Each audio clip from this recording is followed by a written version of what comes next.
Si le Christ est en vous, votre corps reste tout de même destiné à la mort à cause du péché. Mais le souffle de l'Esprit est vie en vous, parce que vous avez été rendus justes devant Dieu.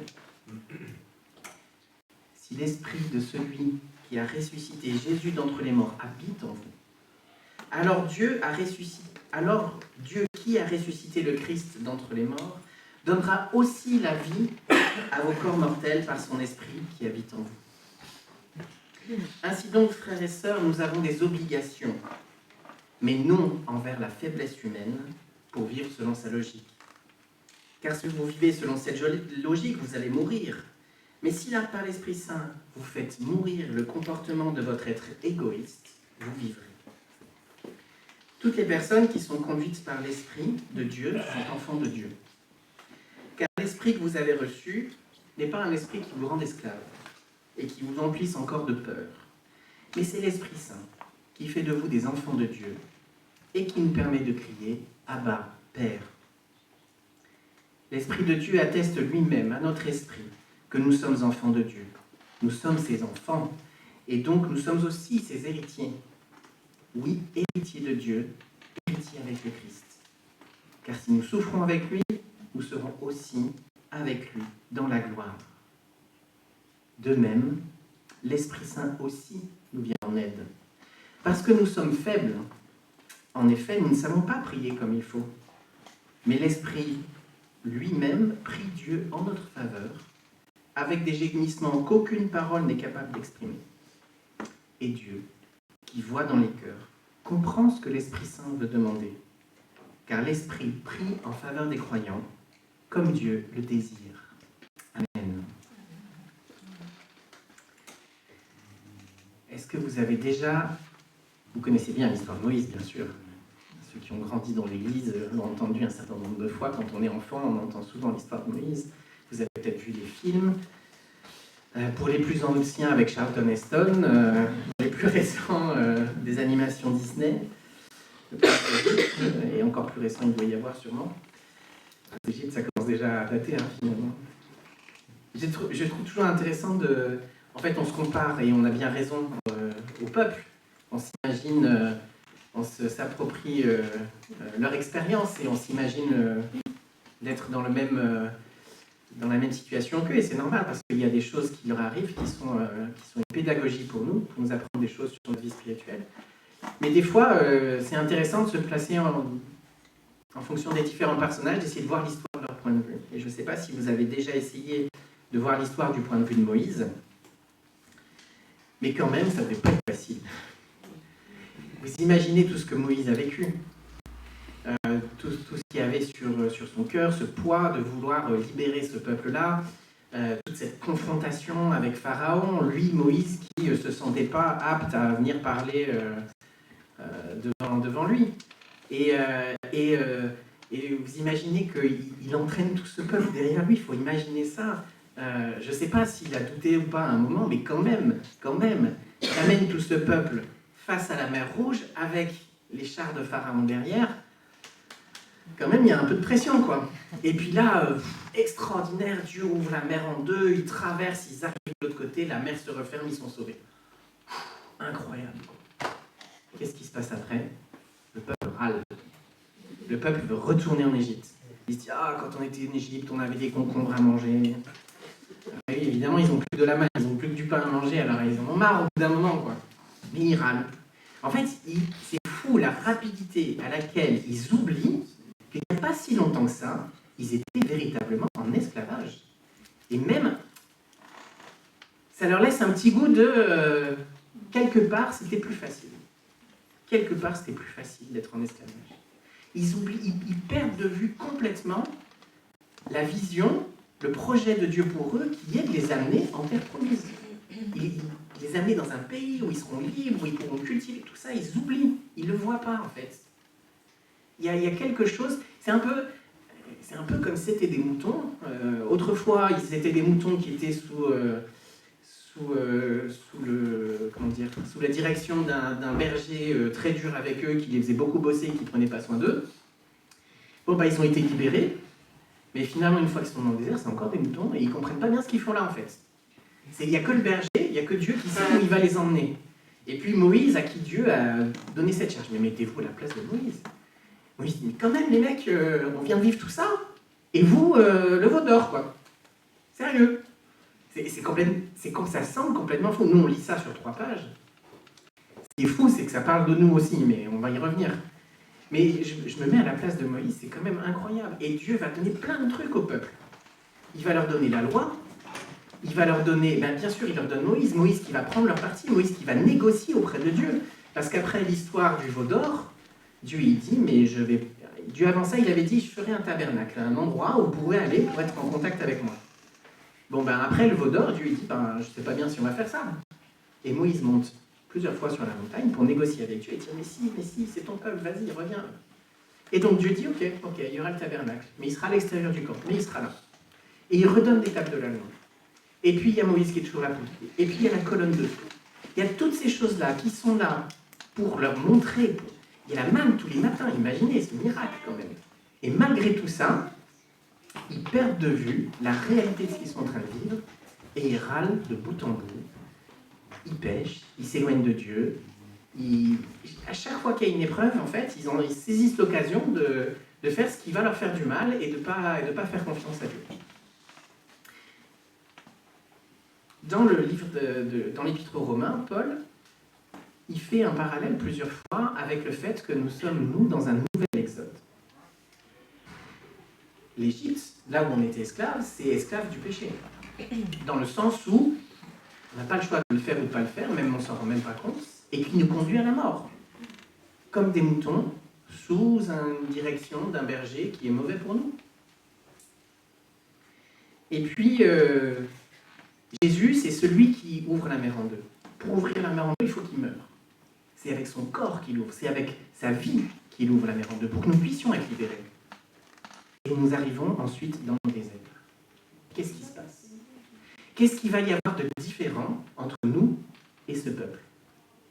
Vous savez que dans l'Épître aux Hébreux, l'auteur nous dit que les dispositions de l'Ancien Testament n'étaient que l'ombre de quelque chose à venir. Il faut bien entendre une chose, c'est qu'une ombre, c'est inopérant.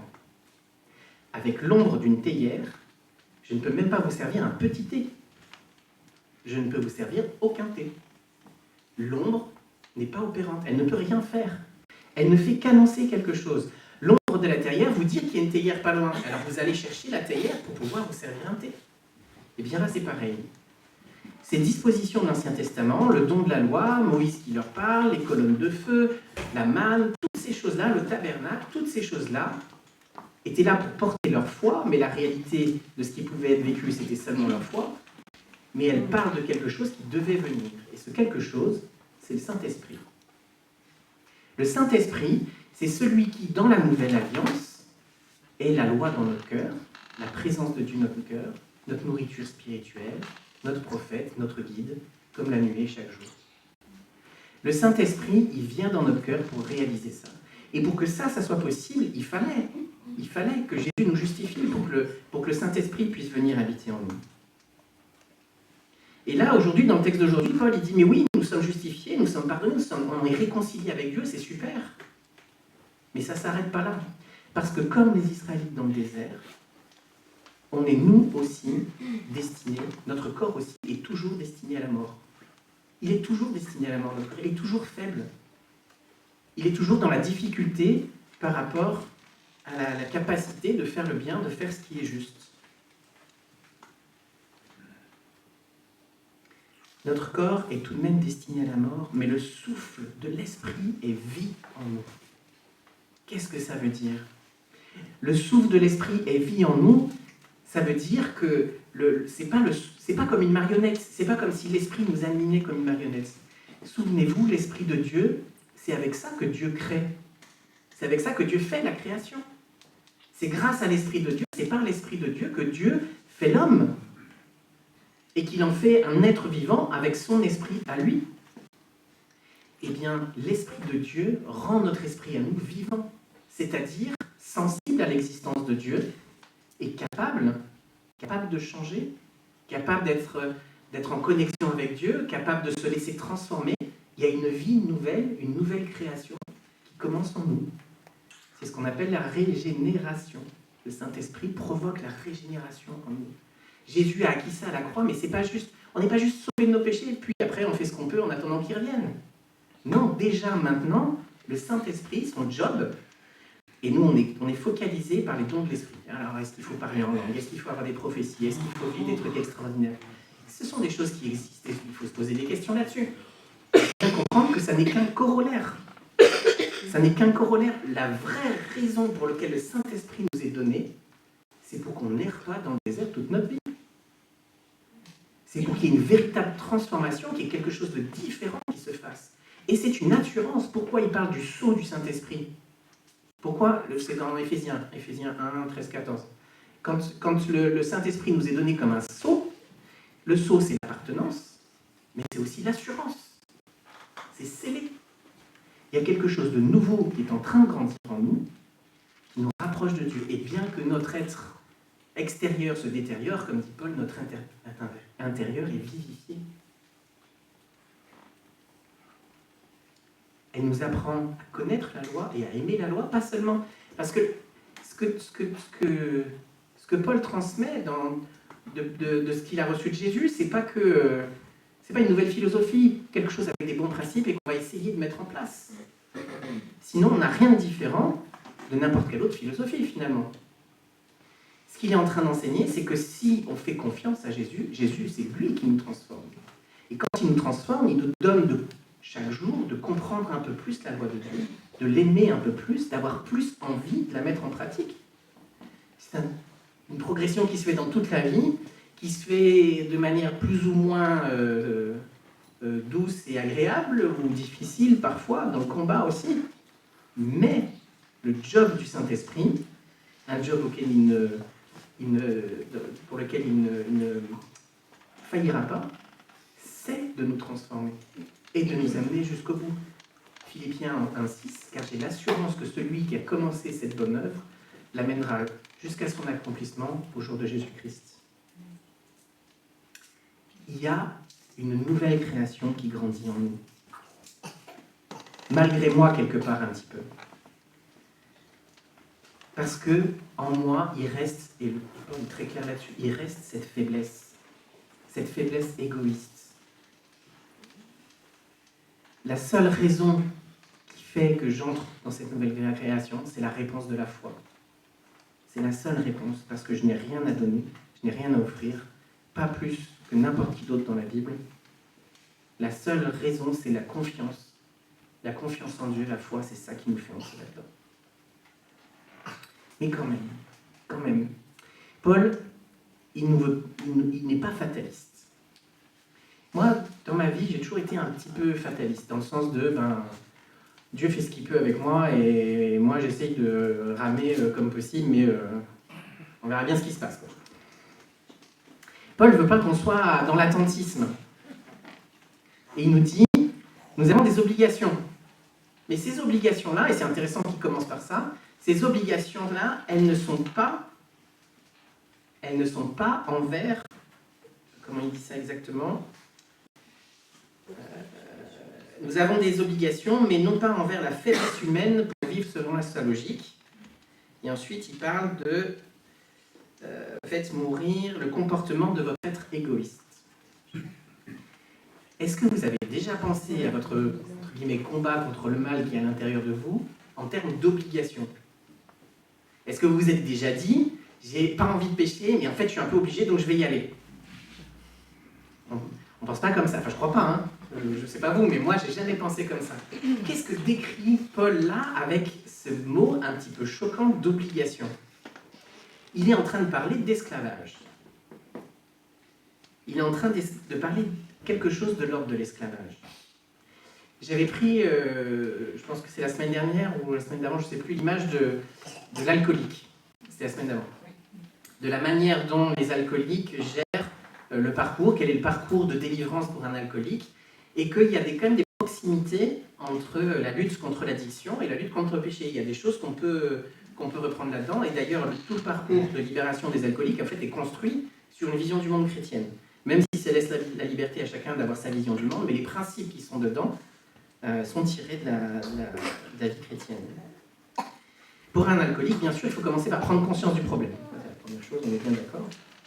Mais dans les autres étapes, il y a une chose qu'il doit apprendre, il y a une chose qu'il faut réaliser, c'est qu'en fait, il n'est pas obligé de boire. Et c'est pareil pour toutes les addictions. Je parle d'addiction là, mais quand Paul parle de notre faiblesse et de nos désirs égoïstes, il ne parle pas que d'addiction, loin de là. Mais bon, pour l'instant, c'est un exemple pour nous aider à comprendre.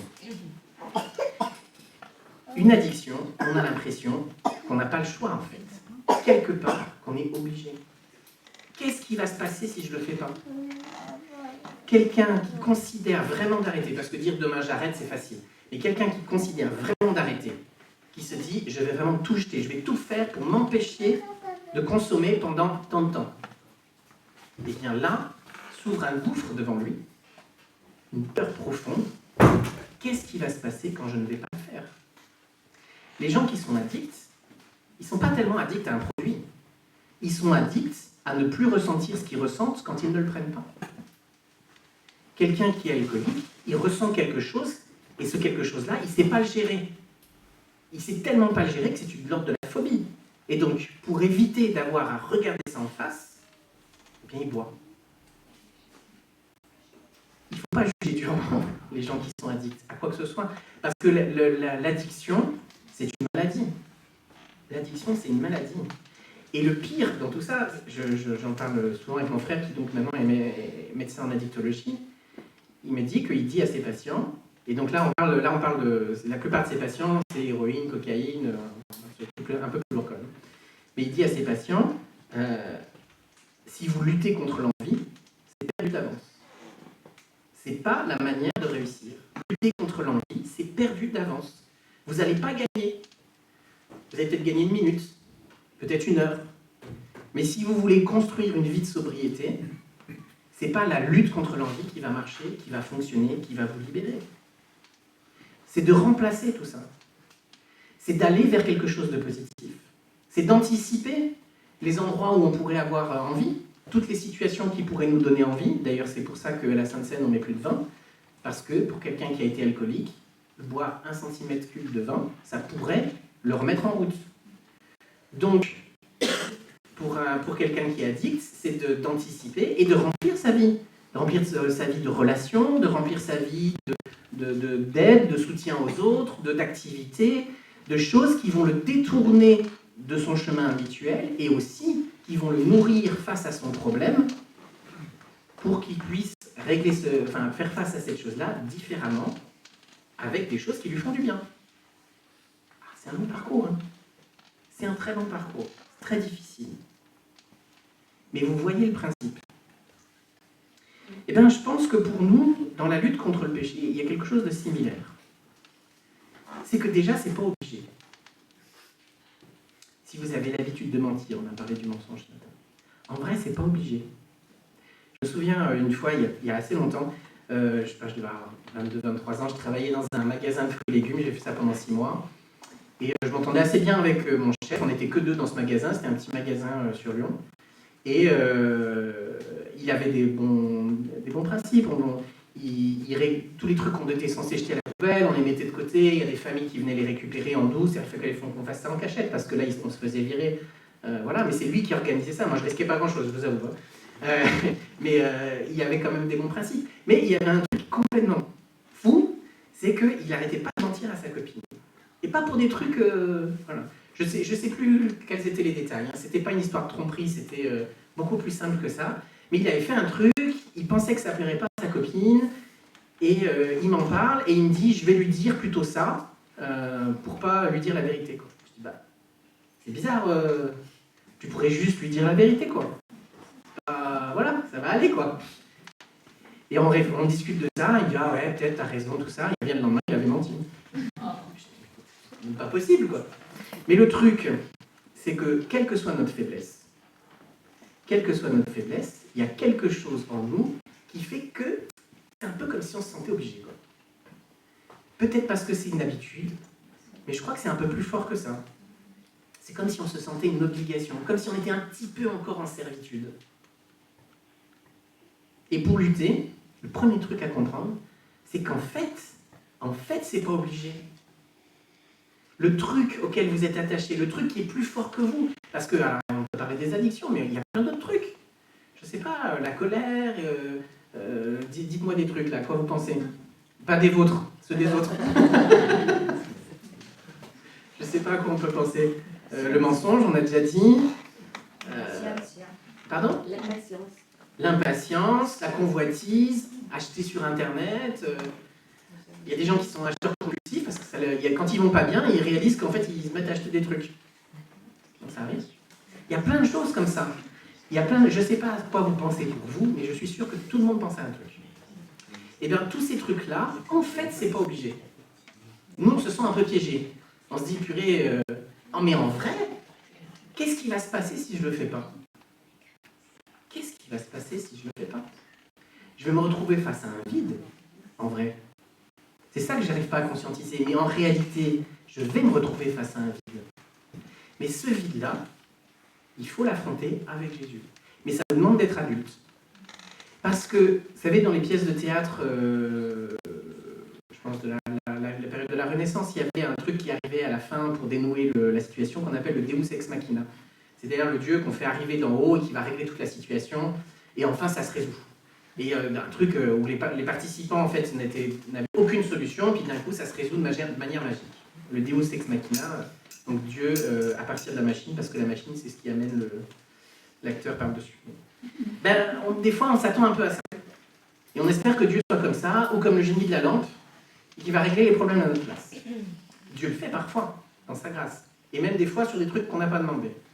Cela étant dit, le but de Dieu, et pourquoi il y a le Saint-Esprit en nous, c'est pour nous transformer, pour qu'on devienne adulte, pour qu'on prenne conscience de ces choses-là, et pour qu'on avance, qu'on entre dans cette lutte-là, et qu'on grandisse, qu'on devienne mature dans la foi. Dieu ne veut pas des marionnettes. Certains pensent vraiment que le Saint-Esprit, c'est une main dans une marionnette. Ce n'est pas du tout ça ce qui est décrit dans la Bible. Pas du tout. Le Saint-Esprit, il est là pour nous transformer. Bien sûr, il nous vient en aide. Bien sûr, il prie Dieu à notre place, parce que nous, on ne sait pas quoi demander. Mais aussi, il transforme notre cœur pour qu'on commence à apprendre à savoir quoi demander. Peut-être que je n'ai même pas conscience que je suis prisonnier de choses dont en réalité, je n'aurais pas à être prisonnier. Je ne dis pas que c'est facile de s'en sortir. Je n'ai pas dit ça, croyez-moi. Cela étant dit, des fois, en fait, c'est juste une question de compréhension, de mettre les choses en lumière, de dévoiler les choses, et de pouvoir en parler, de ne pas rester seul avec ce truc qui peut peut-être vous obséder ou qui vous pèse, de commencer à en parler, de mettre ça devant Dieu, de laisser Dieu éclairer les recoins de cette chose-là, et puis, des fois, de manière rapide, des fois de manière longue. Mais la lumière, elle produit son effet. Et elle travaille dans le cœur. C'est un exemple qui est en dehors de la foi, mais qui, je pense, illustre bien ça. C'est que des fois, c'est juste une question de changement de logiciel. Mais c'est un psy avec qui je discutais qui me racontait qu'il accompagnait une dame qui avait une très mauvaise image d'elle et qui, au travail, se laissait manger par son patron. Elle, vraiment, à chaque fois qu'il lui disait tiens, ce soir, tu feras ça, du coup, elle était obligée de rester 2 heures de plus... Et elle se laissait faire. Elle savait qu'elle ne voulait pas, mais elle n'arrivait pas à faire autrement. Et un soir où justement elle travaille tard, il y a l'homme de ménage qui rentre, il ne restait plus que elle et son patron, et il y a l'homme de ménage qui rentre et qui commence à faire le ménage. Un grand Congolais qui était là, c'est précisé dans l'histoire que c'est comme ça, donc je raconte tel que c'est, avec sa blouse et tout ça. Et donc le patron arrive et il lui balance la poubelle en disant vous viderez ça, sans lui avoir dit bonjour ou quoi que ce soit. Et l'employé le regarde de toute sa hauteur, comme s'il était le roi du Congo, c'est comme ça que la dame le raconte, et lui dit « Monsieur, je vais le faire parce que je suis votre employé, mais je mérite que vous me parliez autrement et que vous me demandiez les choses poliment. » Et là, il prend la poubelle et il sort dignement. Et bien cette femme-là, elle a été marquée par ce truc-là, et d'un coup elle a réalisé qu'elle n'était pas obligée de subir ce que son patron lui faisait. Elle le savait depuis longtemps, mais là, d'un coup, elle l'a réalisé, et depuis ce jour-là, elle a arrêté de se laisser marcher sur les pieds. C'était juste, dans sa tête, un changement. Oui, c'est possible. Parce que, souvenez-vous que le diable, c'est le père du mensonge, et que son plus beau mensonge, c'est de nous faire croire qu'on ne peut pas y arriver. Que c'est pas possible autrement. C'est pas possible autrement. Tu peux pas arrêter d'être impatient, tu peux pas arrêter de te mettre en colère, tu peux pas arrêter de mentir, tu peux pas arrêter de ceci, tu peux pas arrêter de cela, tu n'y arriveras pas. Qu'est-ce qui va se passer si tu ne le fais pas? Tu vas sombrer. En fait, c'est possible. Et toutes ces choses-là, il les décrit comme quelque chose d'égoïste. Alors ça, c'est un peu dur à entendre, que les choses, que toutes ces choses-là, en fait, elles sont de l'ordre de l'égoïsme parce qu'elles sont de l'ordre du repli sur soi. C'est égocentré. Et donc la solution, c'est quoi? Eh bien, c'est d'aller vers la vie. C'est d'anticiper, si je peux, puisque moi, le Saint-Esprit crée quelque chose de nouveau en moi, mais qui m'encourage à participer. Alors c'est d'anticiper, j'anticipe. J'essaie d'éviter les situations qui me mettent en échec. Et puis, je vais remplir avec quelque chose de vivant. Je vais venir à Partage Plus le dimanche après-midi, plutôt que d'aller là où je vais, et qui peut-être est une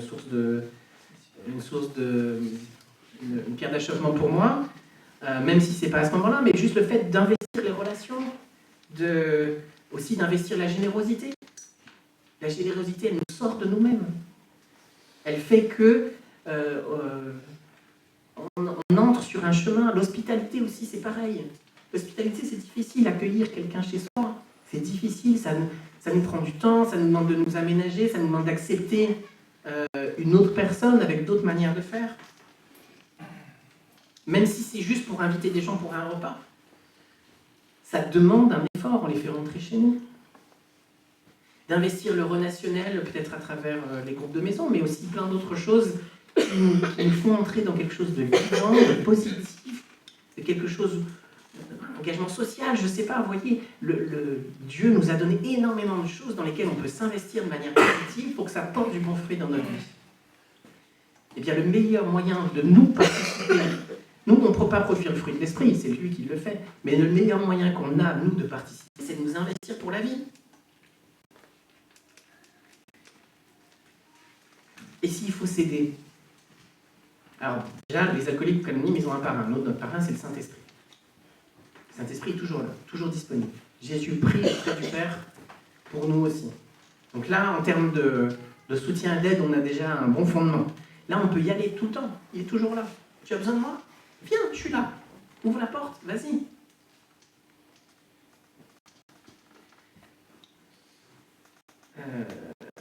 Mais aussi de se donner tout ce dont on a besoin pour s'aider. Et honnêtement, un truc très difficile, je regrette que Marie-Beth ne soit pas là, parce qu'on en parle des fois, on parle de la redevabilité. Trouvez quelqu'un en qui vous avez confiance, quelqu'un, vous savez, il ne va pas vous juger, parlez avec lui, un frère, une sœur. Dites-lui ce que vous vivez. Et dites-lui, s'il te plaît, demande-moi, une fois par mois, comment je vais par rapport à ça. On est trop faible. On ne peut pas vivre ça tout seul. On n'est pas fait pour vivre ça tout seul. Même Paul, il le dit, il dit que lui aussi, il est faible et que lui aussi, il doit faire mourir ses désirs égoïstes. On a besoin d'être accompagnés. Dieu nous a sauvés pour être un peuple, pas pour être des individus qui marchent dans le désert les uns à côté des autres. On est un ensemble. Et on a besoin. C'est pas forcément votre pasteur. C'est pas forcément votre responsable de groupe de maison. C'est peut-être juste un chrétien avec qui vous vous sentez bien. Peut-être qu'il n'est pas dans cette église, peut-être qu'il est ailleurs, dans un autre pays ou ailleurs en France, j'en sais rien. Et quelqu'un avec qui vous pouvez marcher en toute lumière. Quelqu'un avec qui vous pouvez tout dire. Et vous verrez, la mise en lumière, vous connaîtrez la vérité vous rendra libre. La vérité, ça rend libre. La vérité, ça rend libre. Et on n'a aucun risque. On n'a aucun risque à essayer.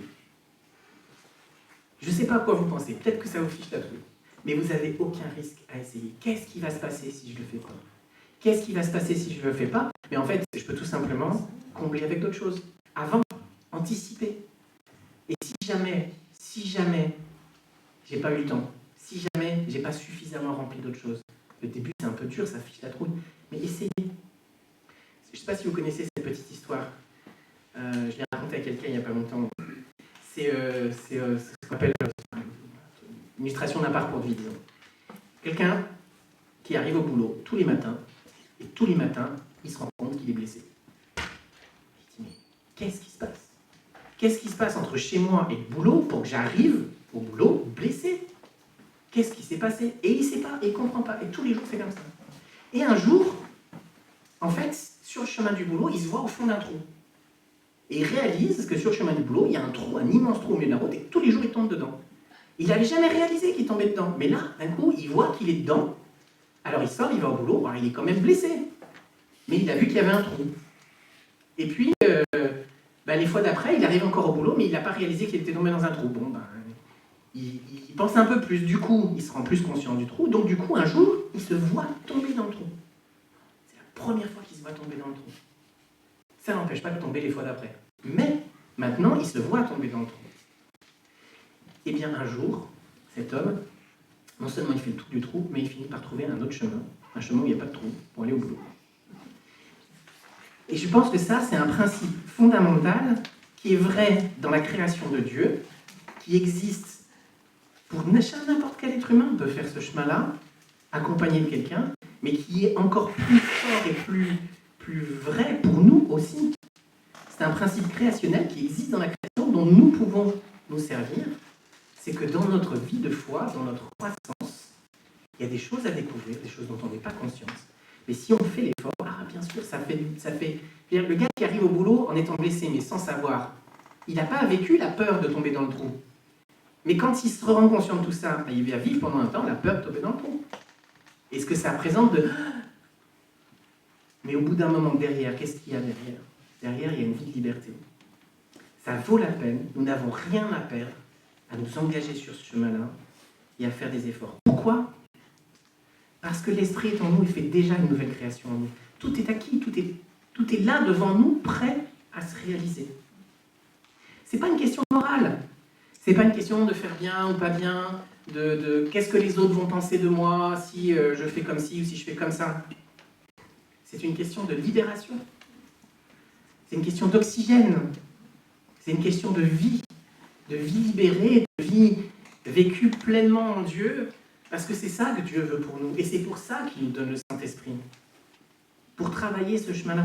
Des fois, le chemin semble long, et c'est vrai, parfois il est long, mais Dieu est toujours là. Et des fois, il y a des vraies avancées, il y a des vrais miracles, des trucs qui à l'extérieur ne sont pas miraculeux, mais pour nous, on sait au fond de nous que c'en est une vraie libération de quelque chose qui se passe. Des fois, on ne veut pas voir qu'une chose n'est pas OK. Et que, parce qu'on a peur de ce qui pourrait se passer si, au fond de nous, si on le regardait en face. Le texte nous dit aussi, quand il nous parle du Saint-Esprit qui prie pour nous, qui vient en secours de notre faiblesse, que Dieu sonde les cœurs. Le verbe qui est utilisé là, c'est un peu le même, comme si vous êtes, comme s'il y a Indiana Jones avec une torche qui visite, vous savez, une ruine, et qui va éclairer chaque recoin avec sa torche, chaque recoin de sa lumière. Dieu sonde les cœurs, il sonde nos cœurs. Dieu sait aller là où nous ne savons pas aller. Il y a beaucoup de choses que nous ne savons pas sur nous. Le cœur de l'homme, c'est un proverbe, le cœur de l'homme sont des eaux profondes, heureux l'homme qui sait épuiser. Dieu, lui, il sait jusqu'au fin fond. Et c'est étonnant parce que quand on se ment à nous-mêmes, quelque part, on ment un peu à Dieu. Et moi, je pense à mon petit neveu qui a 9-10 ans. Il essaye de mentir à ses parents. Mais c'est stupide, en fait, parce que ses parents sont des gens bienveillants. Et ils vont l'aider. Mais parce qu'il ne veut pas paraître faible, parce qu'il ne veut pas s'être trompé, parce que si, parce que ça. En fait, il essaie de mentir et de convaincre, et il se convainc lui-même pour être un meilleur, pour mieux les convaincre. Vous avez tous vu ça, ceux qui travaillent avec les enfants, vous connaissez ça par cœur, bien sûr. Mais ce qui est incroyable en plus dans cette histoire, et d'ailleurs tu témoignais de ça, c'est que, en fait, toi, tu sais qu'il est en train de mentir. Tu peux me dire ça, mais moi je vois bien, en plus, avec ton visage, ta voix, ton intonation, je sais que tu es en train de me mentir. Dieu, il sait encore mieux que ça. Dieu, il sait vraiment ce qu'il y a au fond de nous. Vraiment. Il sait vos pires faiblesses, celles que vous êtes incapables de voir, celles dont vous avez le plus honte, et celles dont vous auriez plus honte encore si vous les connaissiez. Tous nos égoïsmes, Il les connaît bien mieux que nous. Il sonde les cœurs. Il sait que nous sommes faibles. Il se souvient de quel bois nous sommes faits. Et sa grâce est immense. Et le rôle du Saint-Esprit en nous, c'est non seulement de tout éclairer, mais de nous aider à faire un peu de ménage et à avancer. Lui, il sait vraiment. On peut venir vers lui avec toute confiance. L'Esprit Saint nous vient en aide quand nous sommes faibles. Vous avez vu ce texte-là où il dit que le Saint-Esprit, quand nous prions, en fait, on ne sait pas vraiment ce qu'il faut prier. C'est pas qu'on n'a pas les mots. C'est que ce qu'on dit, en fait, on ne sait pas vraiment ce qu'on a envie. On ne sait pas vraiment ce qu'on devrait demander. Mais pendant qu'on est en train de le faire, le Saint-Esprit, lui, sait ce qu'on devrait demander. Et lui, il le demande à Dieu. Et Dieu, il sait, il comprend, parce qu'il sait qu'effectivement, c'est ça dont on a besoin. Et il entend ces prières-là. Ça ne veut pas dire qu'il ne faut pas prier. Dieu nous encourage à prier. Ben, c'est pareil avec nos efforts. Le Saint-Esprit, il est en train de vous transformer. Il est en train de faire une nouvelle création en vous. C'est sûr, ça va aller jusqu'au bout. Mais il veut vous mettre en route. Et c'est d'ailleurs un signe que cette transformation est là, c'est que vous vous mettez en route. Vous allez avoir envie de le faire. Il ne faut pas avoir peur de le faire. Et il ne faut pas le faire par culpabilité, qu'est-ce que vous pensez, ou je ne sais pas quoi. Mais simplement par goût de la liberté. Par plus d'envie d'amour de Dieu, de sa présence, de communion avec lui.